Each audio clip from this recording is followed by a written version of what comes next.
I think this is the largest group we've ever had. Somehow we're managing to find more chairs. Yes.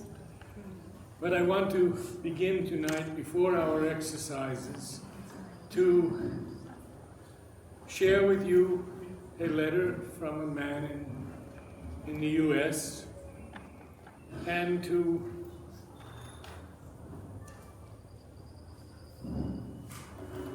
invoke the divine presence this evening, because this is a sacred gathering, and many of you are telling me of your experiences, which are absolutely extraordinary.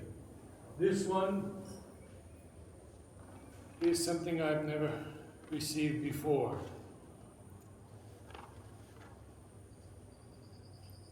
This man is a musician, and he composes music to Sri Aurobindo's poems. It'll take a few minutes.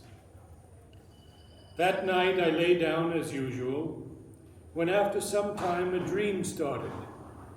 It is not unusual for me that I become aware of the dreaming and do not wake up, but stay with the dream. And that is what I did here. In the dream, I found myself in the French Alps. I saw great big mountains with snow caps. What a beautiful sight to see. The air was so clear and colors so crisp that its beauty could stop your mind at once. Next, I noticed a little chapel out of stone, very solid sandstone built.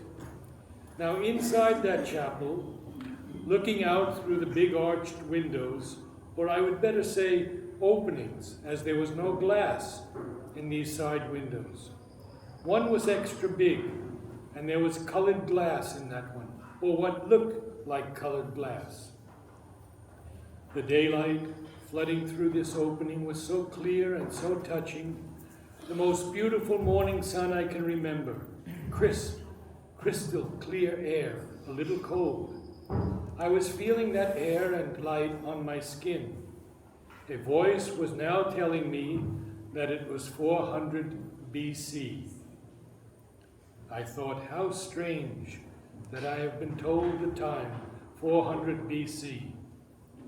Now I hear music, beautiful music, nothing I have ever heard before like that. I stayed with the music as long as I could and took it all in. The dream faded. I tried to hold on to it, but soon opened my eyes to find myself right where I started, in bed. When I looked at my watch, I could not see clear. Things were moving in front of my eyes. In an attempt to get up, I found out that my sense of balance was not good, and things were moving up and down in front of my eyes now. I stayed in bed, and after a little, the dizziness got much better, and I could get up without risking a fall. Later that evening, before meditation, I told my trusted friend Brian about my experience. Brian is a monk since 45 years. Anyway, he asked me some questions about the music. He wanted a description, and I told him that it sounded sweet to my ears, not much tonal movement at all, but much like layers of sound, not what you usually hear on the radio anyway. I did not know what instrument could produce a sound like that. Some months later, when I was helping at the Sri Aurobindo Om conference on opening day, there was an Om choir to be assembled. I was never part of a choir like that. When the whole thing started after some instructions and voice warm-up, I was floored. There it was, the instrument that makes the sound I heard in my dream. About 100 people singing, making the sound Om. That assembled instrument made the same sounds I was hearing in my dream back then.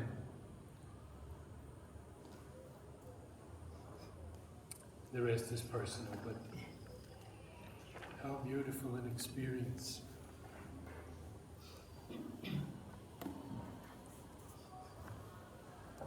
So we begin as always with our warm-up exercises.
First to third.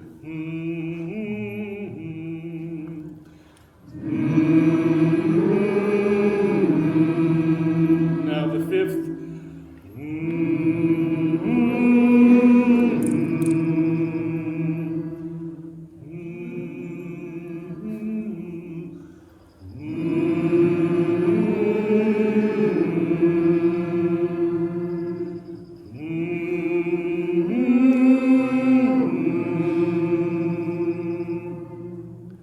Aurobindo writes somewhere that I can do anything because the divine dwells in me. Put all of your consciousness into these exercises. No, no, no, no, no, no, no, no, no.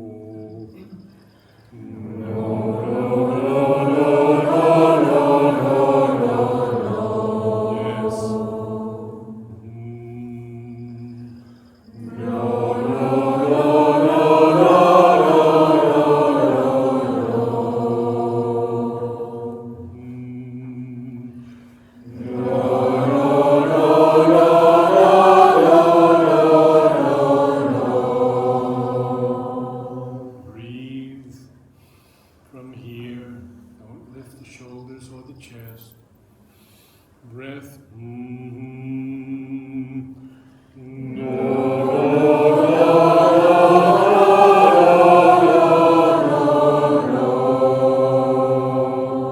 Nice, rich, round.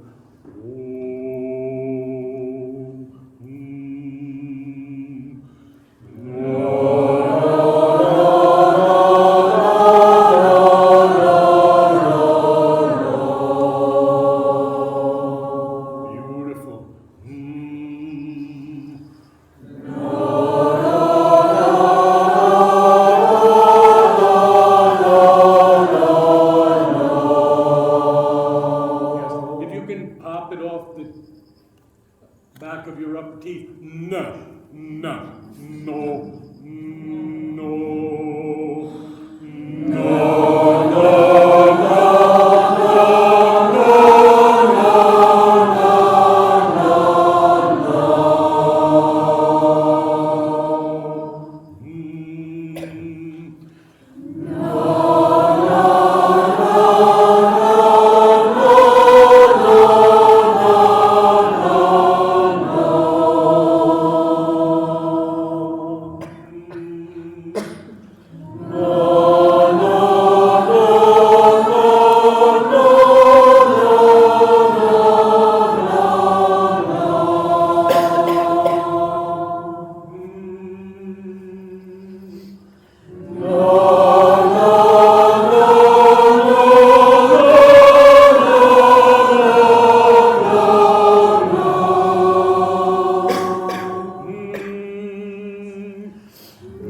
Excellent.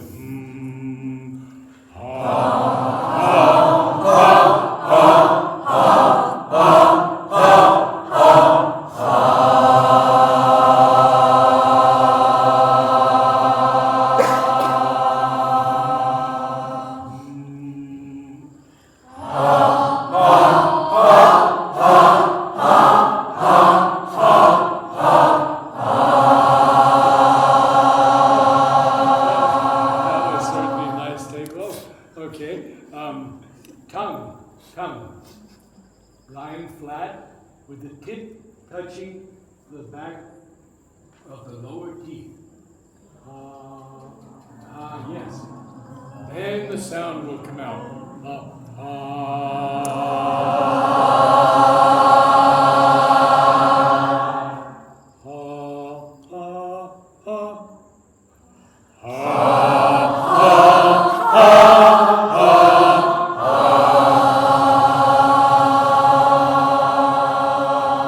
Twice. Bum bum bum bum bum bum bum bum bum ha. And now we're going up a half step. Hold the note. We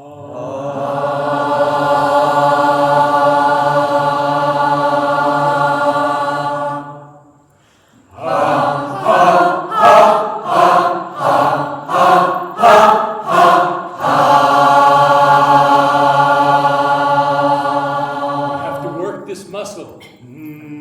This is the muscle that supports the air column. Ha.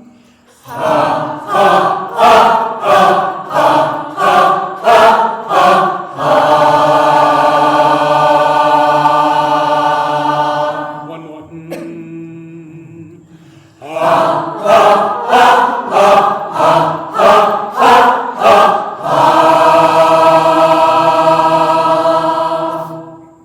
I think we have warmed up the instrument. Now, the most important thing is the inner listening to each other. That means that we must contact the soul in each other.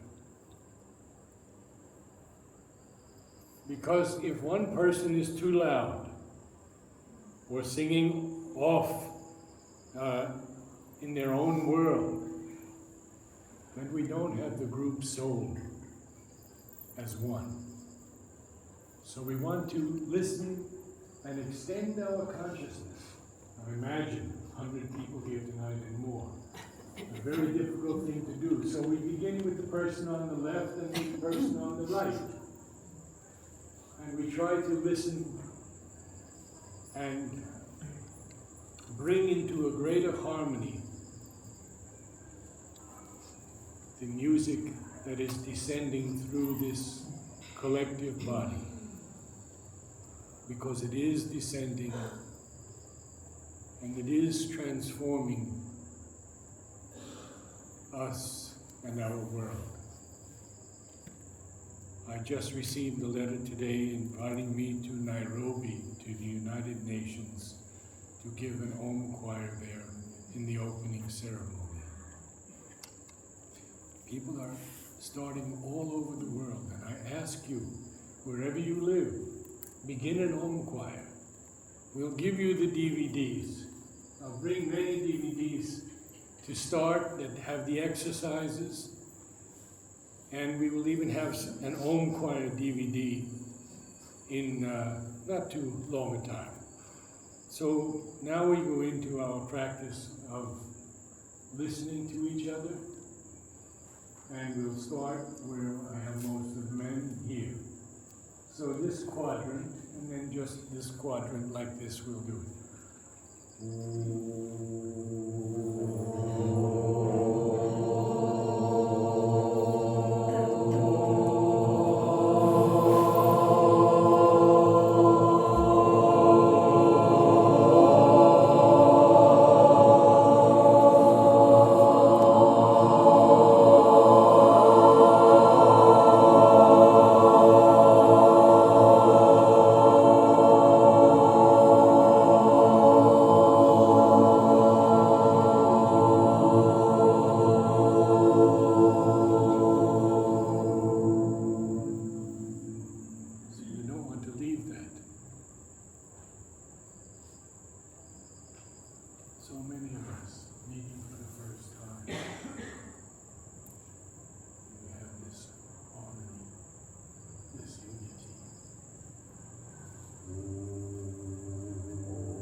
notes. Let's try it.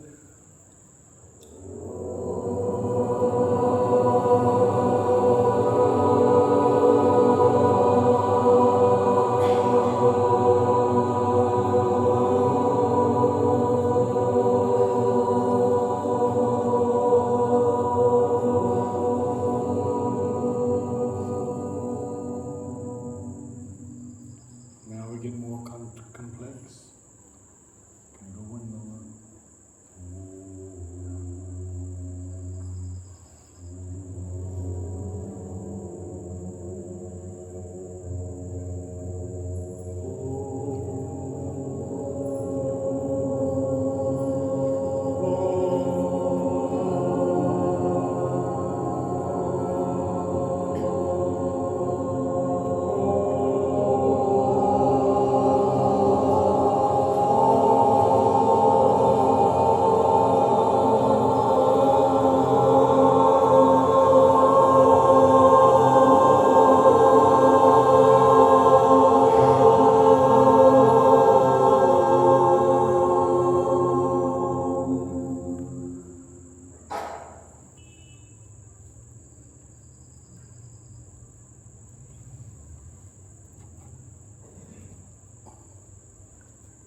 Divine love governing the world, together with spiritual power of healing, to begin our first Om.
from Savitri.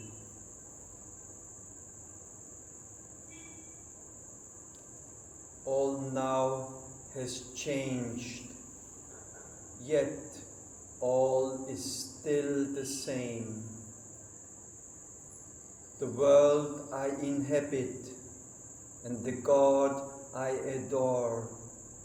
Lo, all these beings in this wonderful world.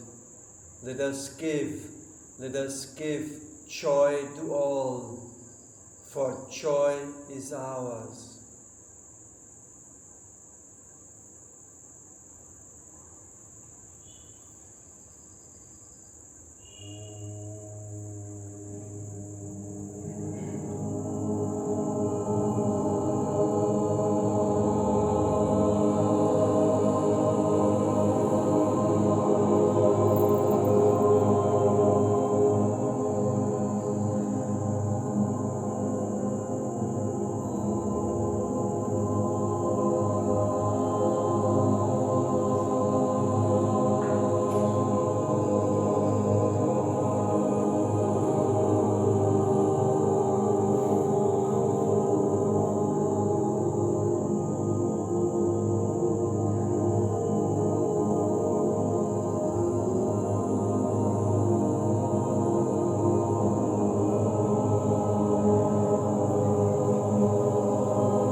a glorious multiple of one radiant self, answering to joy with joy, to love with love. All there were moving mansions of God bliss, eternal and unique, they lift the one.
This too must now be overpassed and left until the highest is reached, in whom the self and world grow true and one.